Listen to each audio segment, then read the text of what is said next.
আলেপ gaming ওরফে আমাদের সোনাইফার king যখন আরএসকে কুট্টুসের সাথে মজা নেয়, আমি কিছু বলবো না, তোমরাই দেখো, বাকিটা ইতিহাস। হ্যালো হ্যালো হ্যালো, হ্যাঁ ভাই বলেন। কি তোমরা নাকি ডিসকোয়ালিফাই? কি হ্যাঁ। আমার তো 2 ম্যাচে 75 রান। আরে 2 ম্যাচের 75 লাইকা না, তুমি নাকি কারণে কি ইমোট দিছো হ্যাঁ ওয়াইফ দিয়া, এই লেগে নাকি ডিসকোয়ালিফাই? একদম ফ্ল্যাগই মোড দিছি ভাই, মুখ খেতাও এই লেগে তো বলে ডিসকোয়ালিফাই।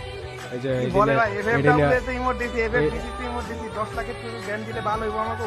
আরে এই যে 38 কিরে বুয়া গাইস, পুরা ওয়ার্ল্ড রেকর্ড। লেখা দিছে RSK disqualify for disrespecting OFC.